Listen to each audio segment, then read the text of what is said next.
कक्षा की शुरुआत करने की मैं घोषणा करता हूं। कक्षा के भाग 2 में हम लोग पर्यावरण की कक्षा में पर्यावरण के क्रम में, जैसा कि मैंने अभी आपको बताया, पिछले दिन ने 3 बड़ी बड़ी कक्षा ली है। आज छोटी कक्षा है और एक छोटे से टॉपिक को ही समय के अनुसार मैंने उसको संचालित किया है। हालांकि बड़े कक्षा को में तब्दील की जा सकती थी, लेकिन रात्रि जैसा महापर्व भी ध्यान में रखते हुए आपको तो भोजन भी खाना है।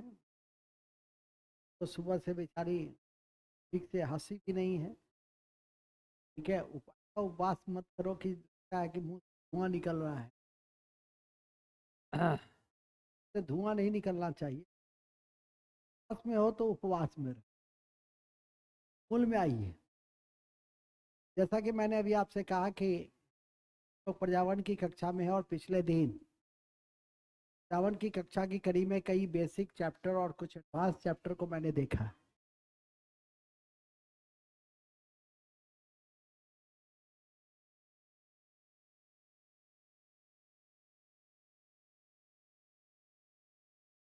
वो देखा और मुझे उम्मीद है उसके बाद मैं कई सेट क्वेश्चन को भी भेजा है आप लोग के व्हाट्सएप पे। उसको बनाकर परीक्षा भवन में, नहीं तो मनुष्य अपने भाग्य का निर्माता स्वयं होता है, कहता ही हूँ। इसी कड़ी में एक फॉसिल्स फ्यूल है जो सामान्यतः कमीशन का एक इम्पॉर्टेंट भाग होता है, वो है पेट्रोलियम। तो पेट्रोलियम के विषय में, चूंकि फॉसिल्स फ्यूल कार्बन डाइऑक्साइड और सल्फर डाइऑक्साइड दोनों के उत्सर्जन में इसकी बड़ी भूमिका है। ऑलरेडी हम तथ्य के दृष्टि से पढ़ चुके हैं कि कार्बन डाइऑक्साइड उत्सर्जन करने वाला चीन, अमेरिका और भारत, और सल्फर डाइऑक्साइड उत्सर्जन करने वाला भारत सबसे पहला देश। इसी क्रम में हम लोग आज पेट्रोलियम जैसे भाग को, पेट्रोलियम एक ऐसा चैप्टर है जिसको हम ज्योग्राफी में भी देख सकते हैं, केमिस्ट्री में भी देख सकते हैं और एनवायरनमेंट में भी देख सकते हैं। तो हम लोग, चूंकि केमिस्ट्री में मूल बातें बहुत अधिक होती है, अभी मैं वही थिंक कर रहा था कि कौन सा आपको छोटा भी हो और महत्वपूर्ण भी हो और उसका मल्टी डायमेंशनल एस्पेक्ट्स भी हो, तो पेट्रोलियम ही एक ऐसा अध्याय है जो इम्पोर्टेंट मुझे लगा। तो हमारी आज की यह कक्षा पर्यावरण में फॉसिल्स फ्यूल से संबंधित है। फॉसिल्स फ्यूल से संबंधित है और इस फॉसिल्स फ्यूल में आता है दो, पेट्रोलियम और कोयला।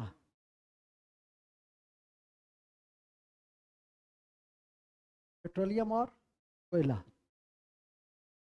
पे हमारा ये कोयला के क्षेत्र में भारत बहुत आगे है, विशेषकर बिटुमिनस में। कोयला के अनेक वेराइटीज है और कोयला के अनेक वेराइटीज में अंथ्रेसाइट, बिटुमिनस, लिग्नाइट, पीट में बिटुमिनस की मात्रा अधिक है हमारे देश में। एंथ्रेसाइट जम्मू कश्मीर वगैरह में मिलता है सबसे अधिक, लेकिन हम कोयला पे परिचर्चा नहीं कर रहे हैं। हम परिचर्चा कर रहे हैं पेट्रोलियम पे। और पेट्रोलियम में हमारी बेसिक, पहले पेट्रोलियम में पेट्रो शब्द कहाँ से निकला, क्या अर्थ होता है, कैसे प्राप्त किया जाता है, क्या टाइप्स है और किस चीज़ के लिए रिस्पॉन्सिबल हैं, ये सब थीम को हमें समझना है। देखिएगा, petroleum, petroleum Petra Latin word से निकला है। पेट्रा एवं ओलियन, पेट्रा तथा ओलियम, पेट्रा तथा ओलियम लैटिन वर्ड से निकला है, निकला है, निकला है। इसे इसे क्रड वाइल भी कहते हैं। इसे क्रड क्रड वाइल भी कहते हैं। इसे पेट्रोलियम को हम लोग क्या कहते हैं, क्रड वाइल। इसे क्रड वाइल भी कहते हैं। कौन वाइल? क्रड वाइल भी कहते हैं, या या ब्लैक गोल्ड के नाम से भी जानते हैं। या ब्लैक गोल्ड के नाम से जानते हैं। ग्रीन गोल्ड किसको कहते हैं? ग्रीन गोल्ड कहते हैं बांस को, याद रखिएगा। ग्रीन गोल्ड किसको किसे कहते हैं? बांस को। जबकि ब्लैक गोल्ड किसको कहते हैं? पेट्रोलियम, क्रूड ऑयल को। ठीक लगा लीजिए। पेट्रोलियम को, पेट्रोलियम उत्पाद को कच्चे तेल से, कच्चे तेल से, कच्चे तेल से फ्रैक्शनल डिस्टिलेशन तो हम लोग कहते हैं प्रभाजी आसवन विधि। फ्रैक्शनल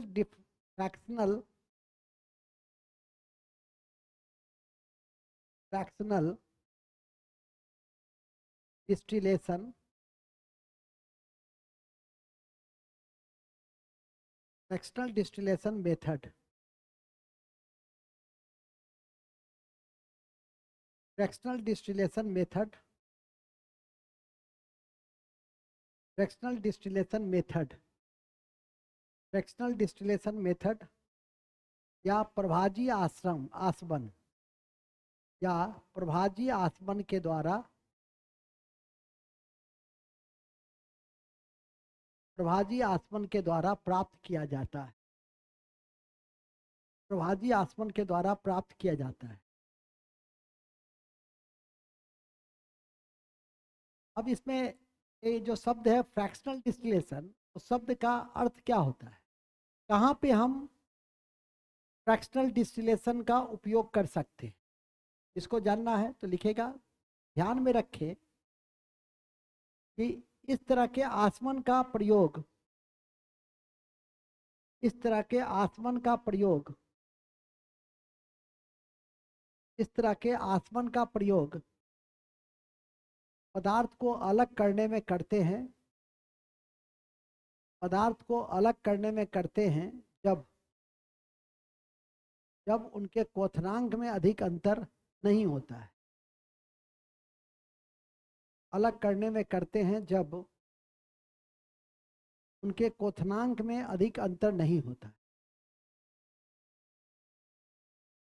इस विधि का प्रयोग पदार्थों को अलग करने में करते हैं जब उनके क्वथनांक में अधिक अंतर नहीं होता है।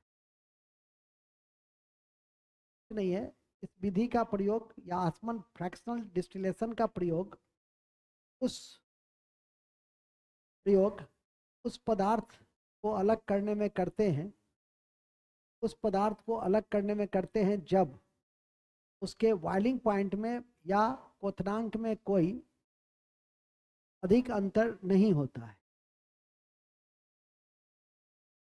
कोई अधिक अंतर नहीं होता है। रिफाइनरी में या तेल शोधक कारखाने में, रिफाइनरी या तेल शोधक कारखाने में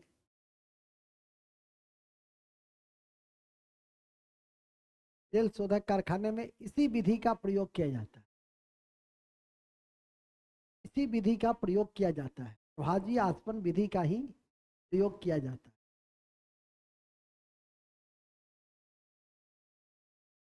प्रभाजी आसवन विधि का ही प्रयोग किया जाता है। प्रभाजी आसवन विधि का ही प्रयोग किया जाता है। इस पर अंडरलाइन कर लेंगे और याद रखेंगे। पूछेगा तो यही लाइन पूछे। फिर लिखिए, ध्यान रखें कि पेट्रोलियम में मुख्य रूप से कार्बन और हाइड्रोजन होते हैं। पेट्रोलियम में मुख्य रूप से कार्बन और हाइड्रोजन होते हैं। इसके अतिरिक्त ऑक्सीजन, सल्फर, इसके अतिरिक्त ऑक्सीजन, इसके अतिरिक्त ऑक्सीजन, सल्फर और नाइट्रोजन, ऑक्सीजन, सल्फर और नाइट्रोजन होते हैं। ऑक्सीजन, सल्फर और नाइट्रोजन होते हैं। वही सल्फर से क्या निकलता है? Sulphur dioxide. सल्फर डाइऑक्साइड के क्षेत्र में भारत क्या है? सबसे बड़ा उत्पादक देश। इसकी जानकारी पूर्व के दिनों में आपको दी गई थी, तो ध्यान रखिए। सल्फर को थोड़ा सा लाल कर लो तो याद रहेगा। फिर लिखिए, भूलेंगे नहीं कि पेट्रोलियम के कई उत्पाद होते हैं। पेट्रोलियम के कई उत्पाद होते हैं जो निम्नलिखित है, जो निम्नलिखित महत्वपूर्ण है। पहला, नेचुरल गैस। पहला क्या है? Natural gas. दूसरा है पेट्रोल या गैसोलीन। सब पेट्रोलियम का उत्पाद है, पेट्रोल या गैसोलीन। तीसरा है केरोसिन तेल। तीसरा है केरोसिन तेल। सब पेट्रोलियम का उत्पाद है, पेट्रोलियम तेल। चौथा है डीजल। डीजल। चौथा है क्या? डीजल। पांचवा है paraffin wax. Paraffin wax. Paraffin मोम लिख दो ना, पैराफिन मोम्स। क्या है? नेप्था। नेप्था। नेप्था। कोल तार। तार लिख दो, तार। तार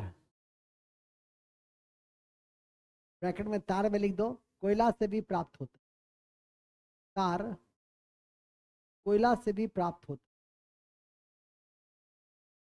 तार कोयला से भी प्राप्त किए जाते हैं। तो पेट्रोलियम में बेसिक बातें इतनी ही है। पेट्रोलियम में बेसिक बातें कितनी है? यही है, और इसी को याद करके रखना है। और फॉसिल फ्यूल है तो प्रदूषण के लिए जन। और याद रखिएगा, एक नोट लिखवा देता हूँ कि वायुयान से जो प्रदूषक गैस निकलता है उसका क्या नाम है? वायुयान से कार्बन मोनोऑक्साइड निकलेगा। वायुयान से निकलता है फ्लोरोकार्बन। नोट में लिख दीजिए, वायुयान से मुख्य प्रदूषक फ्लोरोकार्बन है। टिक लगा लो, फ्लोरोकार्बन है। जबकि एलपीजी में मुख्य गैस, एलपीजी को हम किचन गैस कहते हैं, क्योंकि किचन में का उपयोग करते हैं। एलपीजी में मुख्य रूप से प्रोपेन और ब्यूटेन होता है। प्रोपेन और ब्यूटेन होता है, और उसमें एक गंध कारक एजेंट होता है जिसका नाम है इथाइल मरकैप्टेन। इथाइल मरकैप्टेन। उसमें एक गंध कारक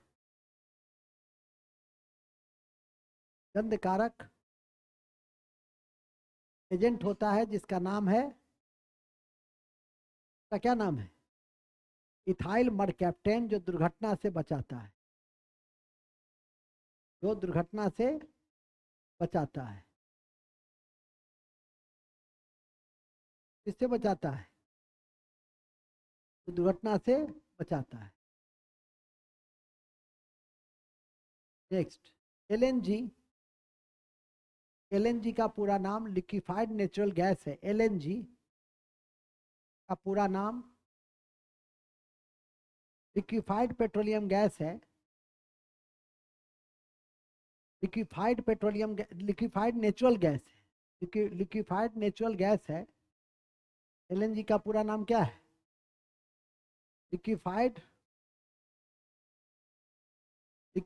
natural gas. Liquefied natural gas है। और ये लिक्विफाइड नेचुरल गैस जो है, ये आपका मुख्यतः क्या है? मीथेन है। और इसमें क्या मिलता है? बायोगैस और गोबर गैस।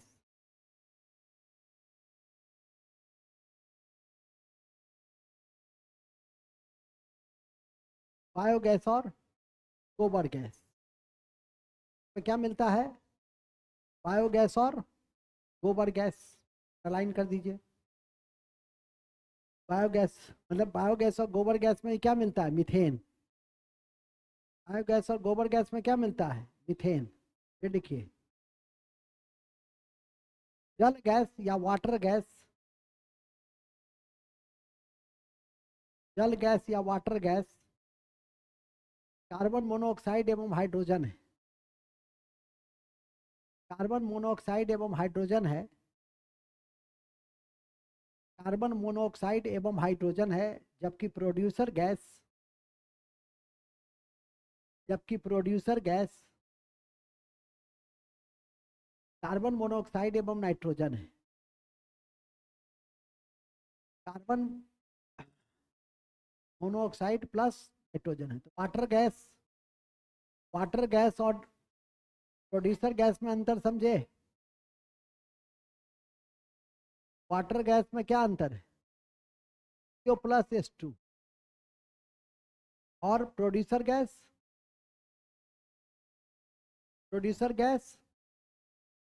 CO plus N2।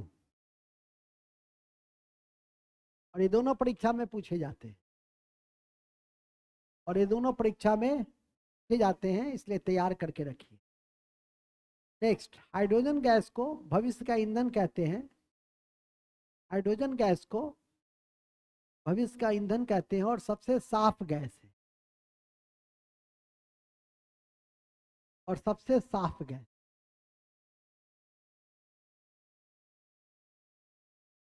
यह सबसे साफ गैस है। इसकी सबसे उच्च कैलोरी मान होती है। और इसकी कैलोरी मान सबसे अधिक होता है, 150 kJ बट्टे किलोग्राम।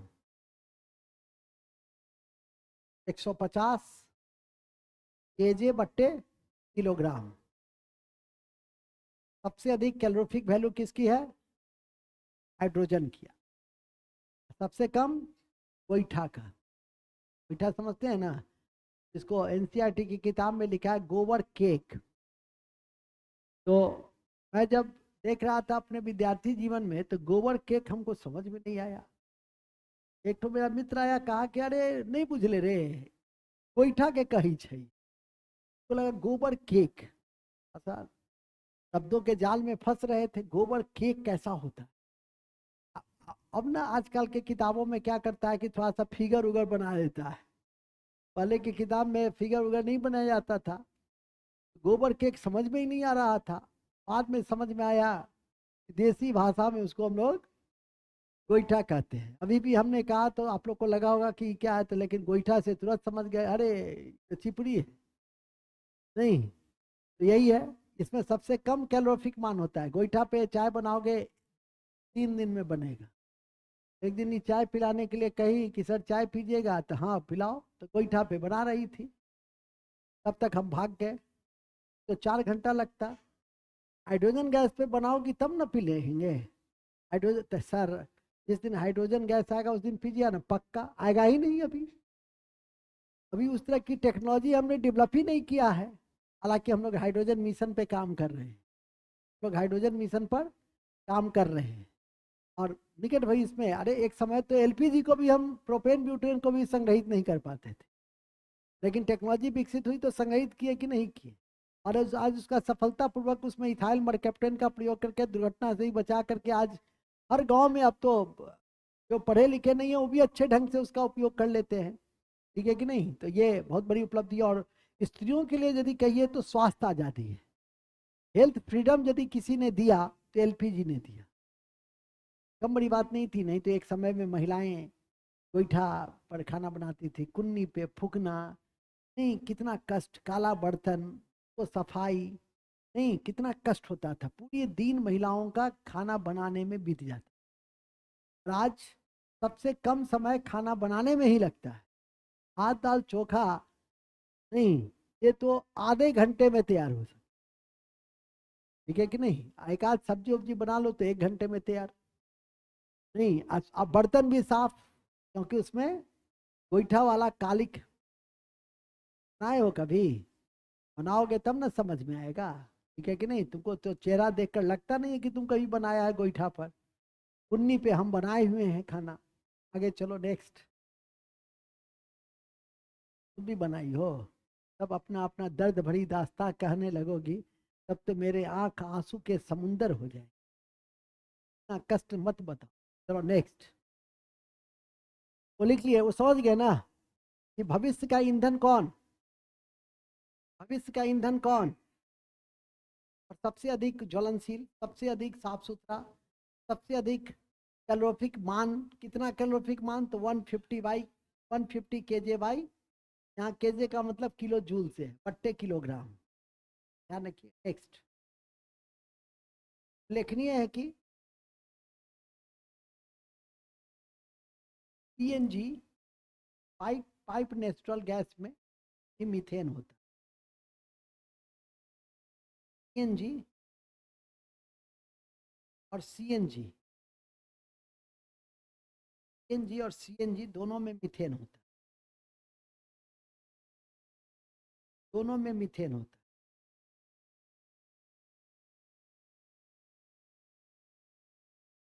याद करवा दे कि सीएनजी ज्यादा गुड है पीएनजी की तुलना में। क्यों? तब गुड कब होगा? जब वो कम प्रदूषण को छोड़ेगा। गुड कब होगा? जब उसका मॉडरेट इग्निशन पावर होगा। गुड कब होगा? जब हाई कैलोरीफिक वैल्यू होगा। कोई अच्छा ईंधन है तो अच्छा ईंधन क्या होगा? बहुत अच्छा है हाइड्रोजन, लेकिन अच्छा नहीं है क्योंकि उसको उपलब्धता नहीं है। बहुत अच्छा है लेकिन अच्छा नहीं है। एलपीजी क्यों अच्छा है? सीएनजी क्यों अच्छा है? क्योंकि उपलब्ध है। उपलब्धता हर जगह आपको मिलने लगी है, तो इसलिए ये है। उसकी अवस्था को लेकर भी है कि यदि गैसियस है तो ज़्यादा अच्छा है। ठीक है कि नहीं? सॉलिड यदि मिलता है, लकड़ी, लेकिन लकड़ी के साथ क्या है? ढुलाई की समस्या है। पीएनजी के साथ क्या है? पीएनजी के साथ क्या है? घर में भी पाइप लगाइए, बन जाएगा पीएनजी से खाना, एलपीजी से खाना। पाइप के माध्यम, देखो पाइप लग गया इस घर में, पाइप के माध्यम से सब मोहल्ला में पाइप के माध्यम से इनको जोड़ा जा रहा है। जो गैस वाले फ्यूल्स होते हैं वो कहीं ज़्यादा बेहतर माने, और कीमत भी कम। पैसा नहीं, बगल का देश मुल्क पर आपका पाकिस्तान है, 2000 में सिलेंडर मिलता है। हम लोग के यहाँ सिलेंडर 700 से, सब्सिडी पे 700, नहीं 600, कुछ राज्य सरकार अपने स्तर पे भी कुछ कम करती है, और ऐसे ओवरऑल मुझे लगता है शायद 1000 या 1100 में मिल, 2000 में। हमारे यहाँ अपने अड़ोसी पड़ोसी की तुलना में तो आधा है ना जी। ठीक है कि नहीं? हमारे यहाँ पेट्रोल 100 रुपये लीटर है, वियतनाम में 50 रुपये। हम भी 50 कर सकते हैं, लेकिन उसमें स्टेट का जो टैक्स है वो कहीं अधिक है। लेकिन अब स्टेट कहेगा कि हम क्यों कम करें, वहाँ तो राजस्व कम है, ज़्यादा फ्लेक्सिबल भी नहीं है, तो फिर हम अपना विकास कैसे करेंगे? सबकी अपनी अपनी चाहें हैं। ठीक है कि नहीं? मूल बिंदु पे आ जाइए। लाल मूल बिंदु है कि अच्छा क्यों है, कोई ईंधन अच्छा क्यों है, तो इस आधार पे अच्छा है, किस कीमत में भी सस्ता हो, ज़्यादा ज्वलनशील भी हो, तेजी से ज्वलनशील भी हो, तेजी से खाना भी बन जाए, इग्निशन पावर ठीक हो, ठीक है, उपलब्धता हो, इसके बाद खतरनाक नहीं हो, बहुत ज़्यादा सेफ्टी, उसको हम सेफ्टी पॉइंट ऑफ व्यू से भी मजबूत कर सके। बनाए कि नहीं? एलपीजी को इथाइल मरकैप्टन से जोड़ करके, है तो बड़ा खतरनाक, लेकिन इथाइल मरकैप्टन से जोड़ करके आप सचेत हो सकते हैं ना कि उसका जो गंध है वो बड़ा मत्स्य के तरह का, सरी हुई मछली की तरह का है, तो आप सचेत हो सकते हैं। ये सब अच्छे फ्यूल्स की निशानी होती है। गैसियस स्टेट में होता है तो और अच्छा होता है। नेक्स्ट। क्या लिखे? हो गया? सीएन लिखिएगा। कुछ कुछ द्रव ईंधन भी उल्लेखनीय है, जैसे गैसोहोल, जैसे गैसोहोल, जैसे गैसोहोल, गैसोहोल, इसमें 90% पेट्रोल और 10%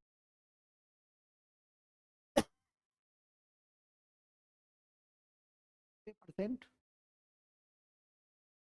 पेट्रोल और 10% इथाइल अल्कोहल होता है। कहते हैं गैसोहोल। तुम जानत हो पावर अल्कोहल जानत हो क्या होता है? पावर अल्कोहल क्या होता है? क्या नाम है? मास्टर साहब पढ़ाते तो क्या पढ़ाते? नहीं पढ़ाते। तुम जानत तो हो, बताओ। छपड़िया में कहेंगे बताओ पावर अल्कोहल का होता है, का बानी? पावर अल्कोहल का बानी बताएगा? की होई छै पावर अल्कोहल? की होई छै पावर अल्कोहल? होई छै एहन अल्कोहल जेमे इथेनॉल हो, पेट्रोलियम हो और बेंजीन हो। Ethanol plus petrol plus benzene, उसको हम लोग पावर अल्कोहल देंगे। Power alcohol ethanol plus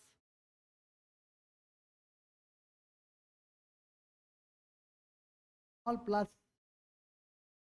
petrol plus benzene,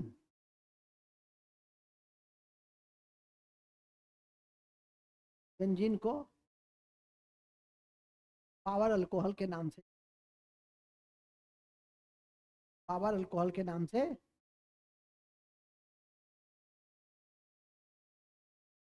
इन्हीं बिंदुओं के साथ हमारी, इन्हीं बिंदुओं के साथ हमारी आज एक छोटी सी लेकिन अति महत्वपूर्ण कक्षा, जहां से कम एक क्वेश्चन आना चाहिए। एक तो आएगा ही, अधिकतम जो दे दे, क्योंकि हमने उस विविधा भी लिखा दिया है। और जब विविधा लिखा दिया तो संभावना बन जाती है। नहीं, जैसे हमने पावर अल्कोहल लिखा दिया, जैसे हमने गैसोहॉल लिखा दिया, तो पावर अल्कोहल भी कभी कभी पूछ लिया था। आजकल जैव ईंधन बड़ा चर्चा में, अभी पढ़े भी हो। विश्व जैव ईंधन गठबंधन किसने दिया इस कॉन्सेप्ट को? तो भारत ने दिया। कहाँ दिया? तो G20 में दिया। तो जैव ईंधन में क्या रहता है? यही रहता है जैव ईंधन में। तो क्या रहता है? अवशिष्ट पदार्थ से जैव ईंधन का निर्माण करते हैं। अवशिष्ट पदार्थ किसका? तो मक्का का, नहीं, गन्ना का, धान के भुस्सी का, इन सब का हम अवशिष्ट पदार्थ से क्या बनाते हैं? जैव ईंधन। कहेंगे जैव ईंधन, नोट में लिख दो,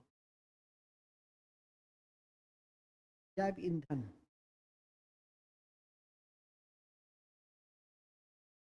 जैव ईंधन कृषि के अवशेष पदार्थ से,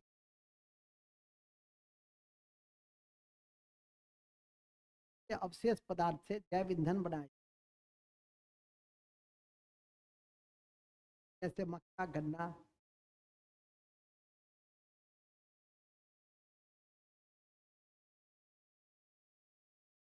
गन्ना,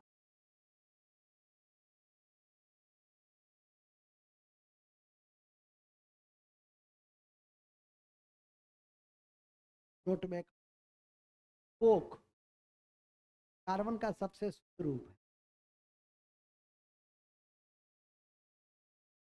कोक कार्बन का सबसे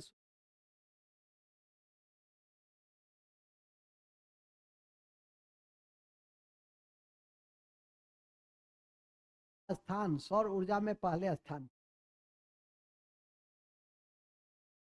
सौर ऊर्जा में प्रथम स्थान पे है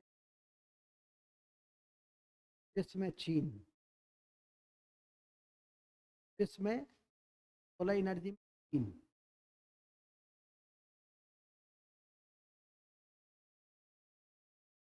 है। कौन है? चीन है। सोलर एनर्जी में भारत का स्थान चौथा है। सोलर एनर्जी में भारत का स्थान चौथा है। चौथा है।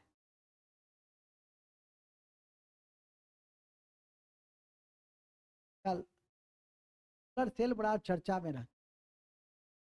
और सोलर सेल अभी शायद ये कि 11,000 गीगावाट 2030 तक प्राप्त करना है, बताया है ना G20 में।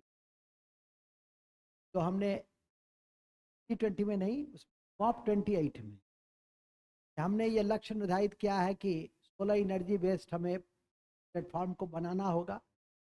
सोलर एनर्जी का 11,000 गीगावाट हम प्रोडक्शन करेंगे 2030।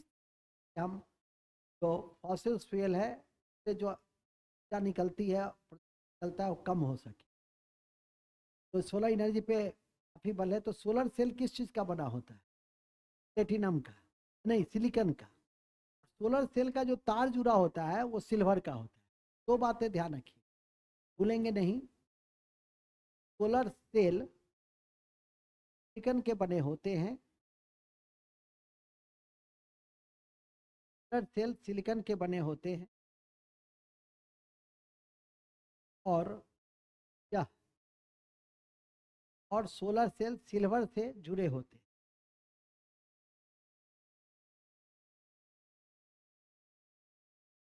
जुड़े होते हैं, ठीक है। भारत में, नेक्स्ट पॉइंट, भारत में सबसे अधिक ऊर्जा कोयला से, सबसे अधिक ऊर्जा कोयला से,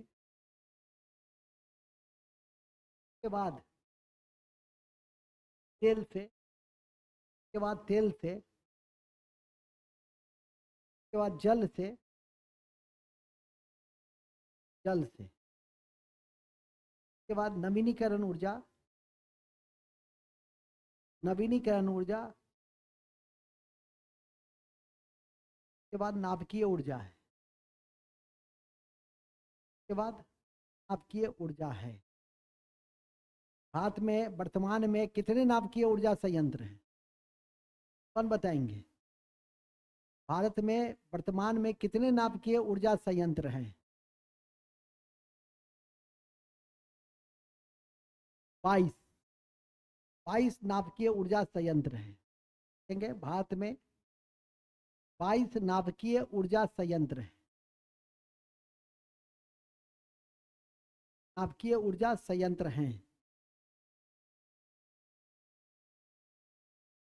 इस बार जानकारी में मैं दे दूं कि होली की छुट्टी देने से पहले होली मिलन कार्यक्रम, चूंकि ये संस्थान है तो अबीर की जगह ज्ञान का, रंग अबीर का जो है मेला लगे, वह है क्यूज प्रतियोगिता, जो सभी बैच के लिए होगा। 22 तारीख को उसकी पीटी होगी और 23 तारीख को क्यूज प्रतियोगिता का 50-60-100 लोग जो देंगे, मतलब पहले तो पीटी होगा, पास करना होगा, जो 65 से ज़्यादा अंक लाएंगे उनको रखा जाएगा, और फिर गुद्धा बनाया जाएगा। गुद्धा आपके अनुसार नहीं होगा, बल्कि तो हाँ, लॉटरी सिस्टम में जो बनेंगे, का भाग्य रहा तो इसके साथ बन जाएगा, लेकिन पहले तो गुद्धा बनना पड़ेगा और तब वो कार्ड दिए जाएंगे। के उपरांत वो इसको रंग नाम दिया जाएगा, होली रंगारंग ज्ञानवर्धन कार्यक्रम। कैसा रहेगा? क्या रहेगा? जो आप पढ़े हैं बहुत ज़्यादा नहीं टफ रहेगा, करेंट मिसलेनियस ज़्यादा होगा। आप पूछेंगे तो सबसे थोड़ा सा विज्ञान, थोड़ा सा इतिहास, थोड़ा सा भूगोल, थोड़ा सा संस्कृति, थोड़ा सा, मतलब जो तुम्हारे एक पढ़े लिखे लोग को जो जानना चाहिए। जैसे अभी पूछा हमने, अच्छा बताओ जी, सबसे भारत में नाभिकीय ऊर्जा संयंत्र कितने हैं? जानना चाहिए। 22 है। भी जानना चाहिए कि सोलर प्लेट जो बनता है वो किस धातु का बना होता है, किसका बना होता है? सिलिकॉन का। जानना चाहिए कि सोलर सेल जो आपस में जुड़ा होता है वो किसकी जुड़ी होती है? सिल्वर की। जानकारी होनी चाहिए कि भारत का स्थान सोलर एनर्जी में कौन सा है, चीन का कौन सा है। तो ऐसा ही ना क्वेश्चन पूछेंगे, कोई बहुत अजूबा तो रहेगा नहीं, ऐसा ही ऐसा क्वेश्चन को आ जाए। ठीक है कि नहीं? 22 और 23, 24-25 है ना जी, तो 23 को कोशिश होगी कि 2 बजे से पहले आप लोग सुबह 7 बजे से ही शुरू कर देंगे। 2 बजे से पहले रंगारंग ज्ञानवर्धन कार्यक्रम के साथ फिर होली की छुट्टी। तो 3 दिन, जितना दिन आप चाहिएगा, 2 दिन, 3 दिन, 4 दिन, 5 दिन, 9 दिन, 10 दिन, 12 दिन, ऐसा है। समझ ही गए होंगे कि कितना दिन हम देते हैं। हाँ? 2 दिन क्या क्या जाएगा, उसी में होली आ जाएगा। होली के कल होके आ पाता है, इसलिए हम ऐसा छुट्टी देंगे जिसमें आप आ भी सके। देखते हो महाशिवरात्रि है तो लड़का तो इतना कंसर्ट है, लड़का और लड़की की कक्षा इतनी महत्वपूर्ण कक्षा को छोड़ दिया, ठीक है कि नहीं? जबकि हमारी कक्षा थी और मेरी कक्षा 10-20 पढ़ने की जो कक्षा होती है, देखते ही हो कितनी ज्ञानवर्धक और कितनी सारी बातें उसमें होती है। तो छोड़ा वो अपना समझेगा, मूल में आइए। चलिए खैर, कहाँ थे हम लोग? ये 22 नाभिकीय ऊर्जा संयंत्र, सबसे बड़ा, लिख दो, सबसे बड़ा नाभिकीय ऊर्जा संयंत्र, सबसे बड़ा नाभिकीय ऊर्जा संयंत्र कहाँ है? तमिलनाडु में, तमिलनाडु में, तमिलनाडु में है।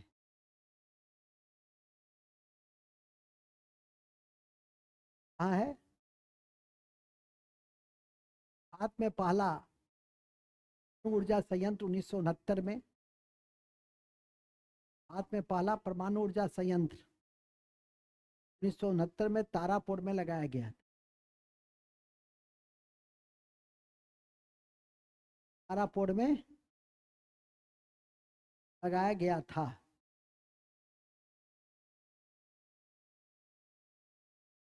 ठीक है, कहाँ लगाया गया था? तारापुर में लगाया गया। नेक्स्ट, जल ऊर्जा, जल ऊर्जा भी नवीनीकरण ऊर्जा का मुख्य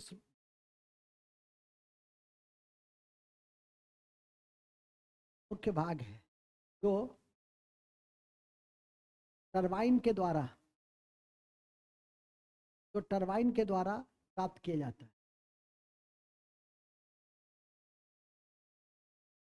जो टरबाइन के द्वारा प्राप्त किया जाता है।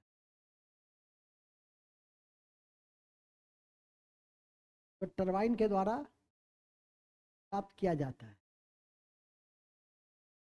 क्या प्राप्त होता है? टरबाइन के द्वारा। कौन कौन कौन सा? जल ऊर्जा। फिर लिखे, याद रखे, याद रखे, विश्व में पवन ऊर्जा सबसे अधिक, पवन ऊर्जा की स्थापित क्षमता सबसे अधिक इनमें है। 3-4 दिन पहले पेपर में आया था, पवन ऊर्जा के पर्याप्त विकास जरूरी है, एक आर्टिकल थी। कौन कौन पढ़ा था इस? बताओ जी, शायद हम भेजे भी थे, टेलीग्राम ग्रुप पे भेजे भी थे। कौन बताएगा?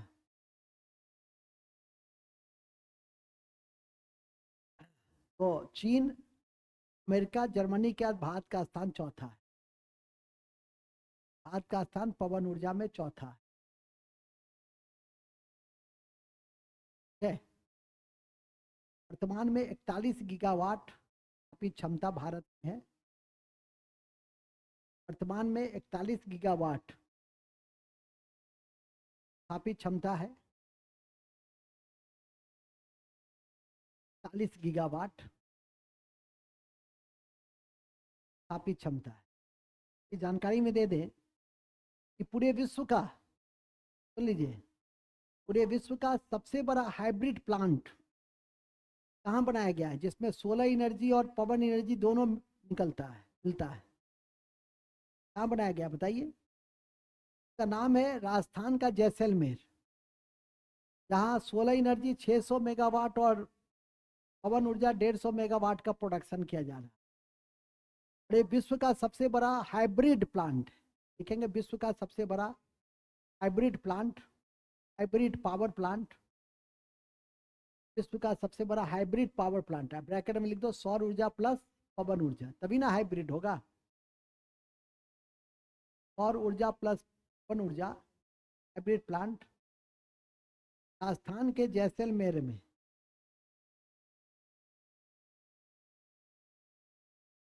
राजस्थान के जैसलमेर में स्थापित किया गया है।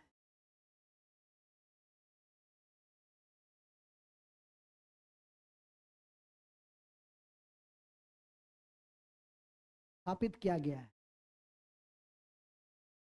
व्हाट्सएप पे भी भेज दिए हैं।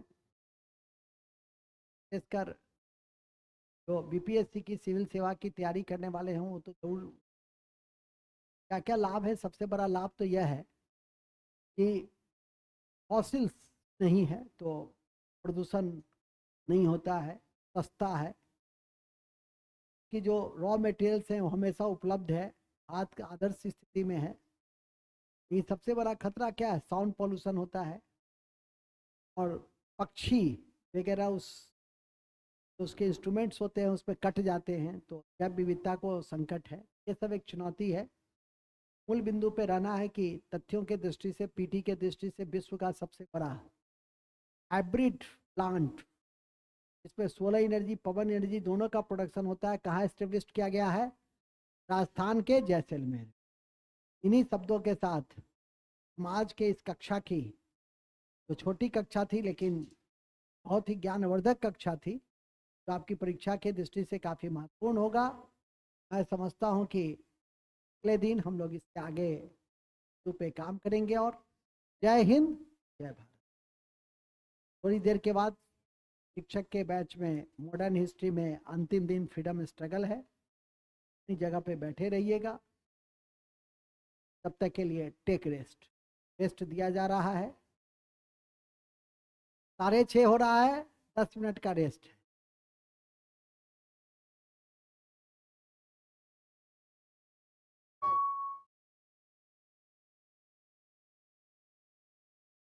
व्याख्या देखेंगे और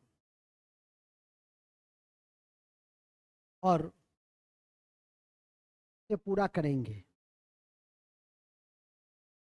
क्योंकि आधुनिक भारत में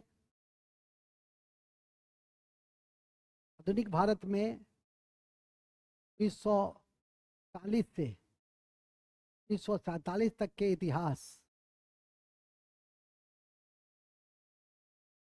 जो घटना चक्र है, का अध्ययन आपके लिए आवश्यक। पिछले दिन आधुनिक भारत और स्वतंत्रता संग्राम के इतिहास में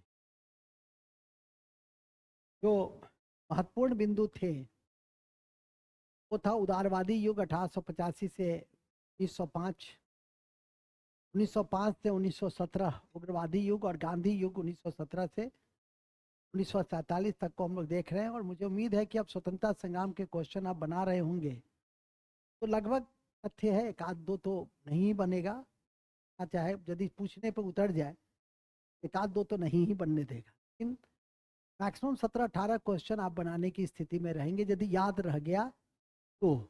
सब कुछ डिपेंड करता है आपके मेमोरी पर। 1940 में कांग्रेस का अधिवेशन कहाँ हुआ था और कौन अध्यक्ष थे? मैंने कहा भी है कि जो अधिक हाईलाइटेड पार्ट है उसको जरूर पढ़ के जाए। पिछले दिन आधुनिक भारत के विषय में मैंने बताया, करेंट के विषय में बताया, लगातार करेंट की आपकी मटेरियल्स और क्लास ऑनलाइन ऑफलाइन सभी बिंदु पे जा रहा। टेस्ट तो सिर्फ आपकी परीक्षा को ध्यान में रखकर तैयार किया गया है, तो करीब 3-4 टेस्ट भी मैंने भेजा है, सब कुछ अपने चैनल में है। हाल यह भी उठता है कि आप कितना घंटा पढ़िएगा, कब कब टेस्ट दीजिएगा, तो कम समय में तो कुछ अपने भी आगे बढ़ना होता है, इस बात को आप समझने का प्रयास कर ही रहे हैं। जो मैक्सिमम हो सकता है वो किया गया है। इसी करीब मैथ रीजनिंग पूरा कर लिया गया है, जो एक आध पार्ट्स होगा बचा हुआ उसको आप कर लीजिए। जब तक मैथ रीजनिंग तो बहुत आसान भी है और बहुत कठिन भी है।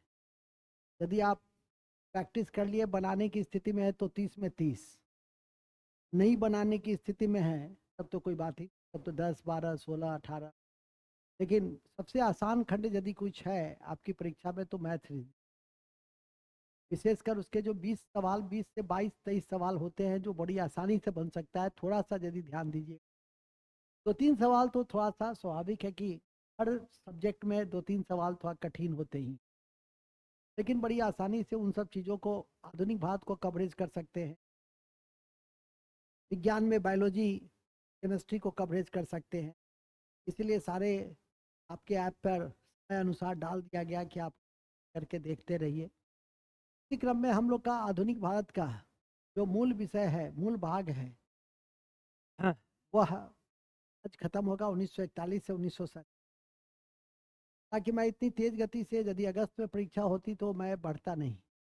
मैंने कोई मार्च के लिए आपके साथ कोई कमिटमेंट भी नहीं किया था। इससे अच्छा कि मैं बंद करना पसंद करता, लेकिन मैं संभव ही नहीं था कि हम मार्च के महीने तक, 15 मार्च तक, और आपके लिए भी संभव नहीं है कि 2 महीने में आप सभी चीज़ को दिमाग में एडजस्ट कर सकें।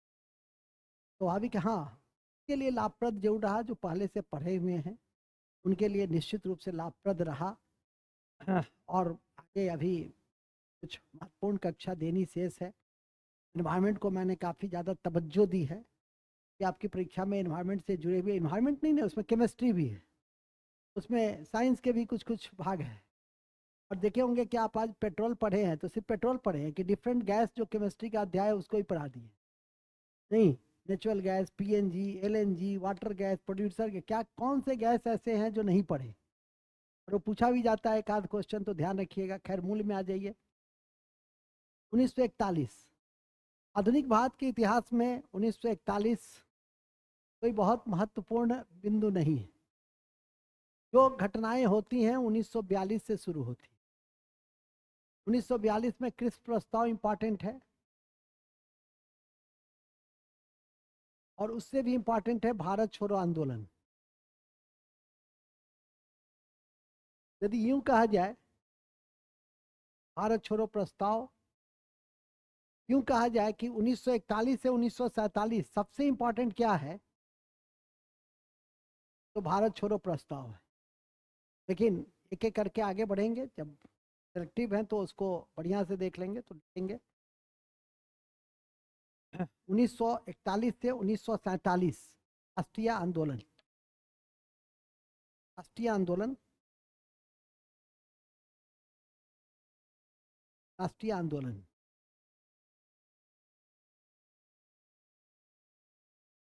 से पहले 1900, अब लिखे 42, 1942, 1900 व्यक्तिगत सत्याग्रह लिख लिए थे ना। 1942 पहला लिखेंगे। 1942 में दो घटनाएं सबसे महत्वपूर्ण है। 1942 में दो घटनाएं सबसे महत्वपूर्ण है। पहला है 23 मार्च 1942 को क्रिस्प मिशन आया। 23 मार्च 1942 को, 23 मार्च 1942 को क्रिस्प मिशन आया था।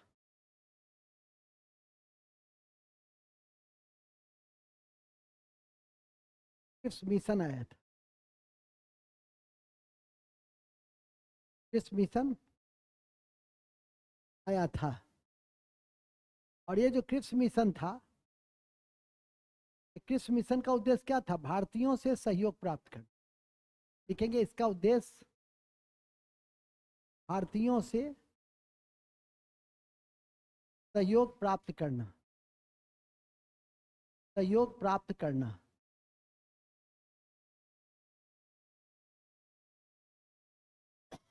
भारतीयों से सहयोग प्राप्त करना था। भारतीयों से सहयोग प्राप्त करना था। लेकिन गांधी जी ने इसे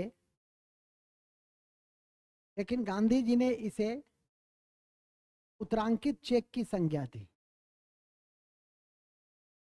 गांधी जी ने इसे उत्तरांकित चेक की संज्ञा दी, पोस्ट डेटेड चेक की संज्ञा दी। किसे? किसे? इस मिशन को उत्तरांकित चेक की संज्ञा दी,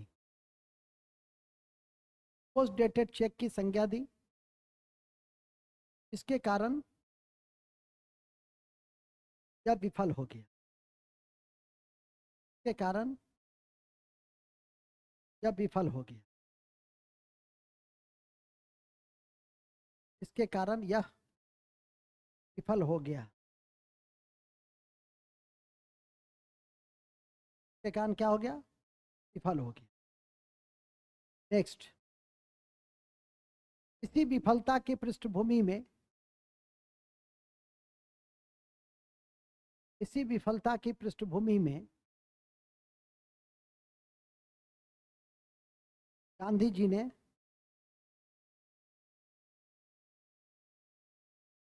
इसी विफलता की पृष्ठभूमि में गांधी जी ने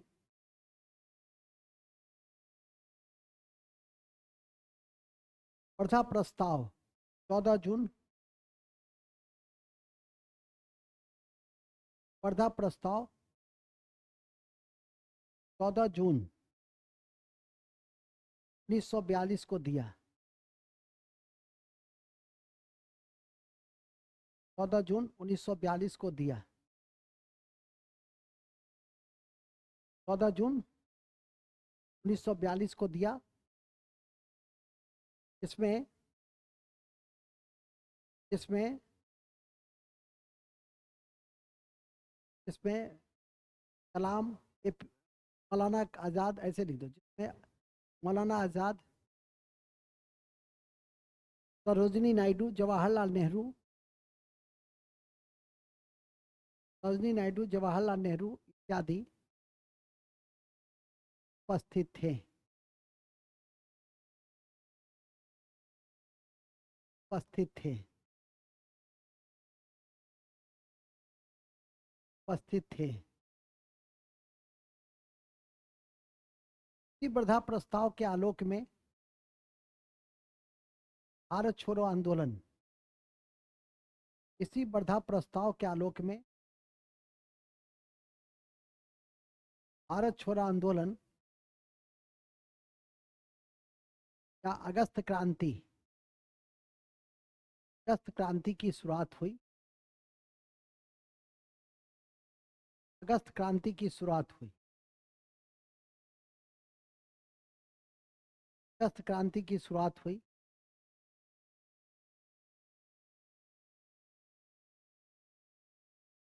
भूलेंगे नहीं, 8 अगस्त 1942 को 8 अगस्त 1942 को बॉम्बे में ग्वालियर टैंक मैदान में, बॉम्बे के ग्वालियर टैंक मैदान में कांग्रेस कमेटी की बैठक हुई। कांग्रेस कमेटी की बैठक हुई। इसमें इसमें जवाहरलाल नेहरू ने भारत छोड़ो का प्रस्ताव पेश किया।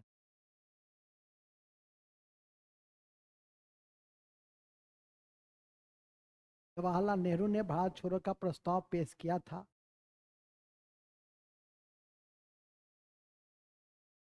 प्रस्ताव पेश किया था का पटेल ने समर्थन किया।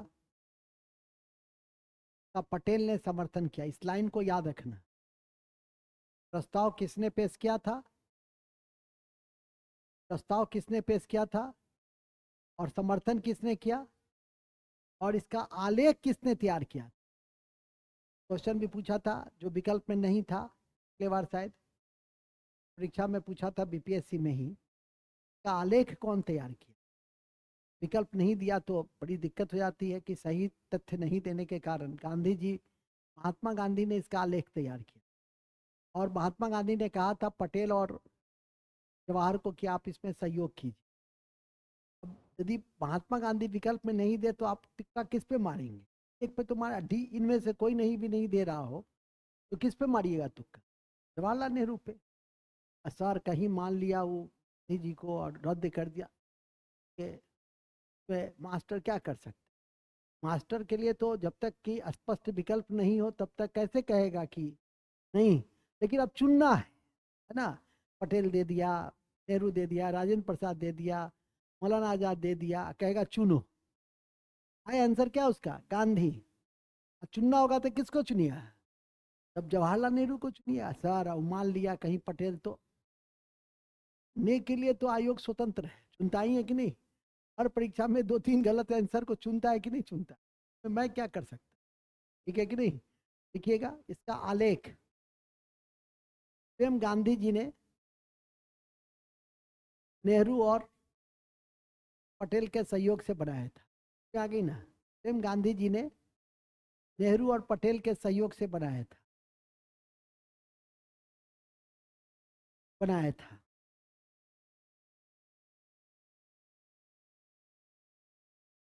बनाया था। याद रहे कि हिंदू महासभा क्या आई, मुस्लिम लीग। याद रहे कि हिंदू महासभा क्या आई,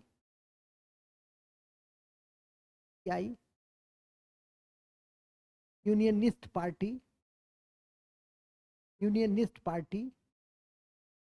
और मुस्लिम लीग ने और मुस्लिम लीग ने भारत छोड़ो आंदोलन का समर्थन नहीं दिया था। भारत छोड़ो आंदोलन का समर्थन नहीं दिया था। भारत छोड़ो आंदोलन का समर्थन नहीं दिया था।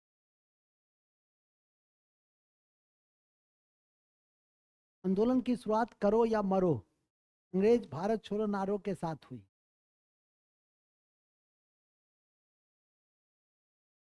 आंदोलन की शुरुआत करो या मरो अंग्रेज भारत छोड़ो आंदोलन के साथ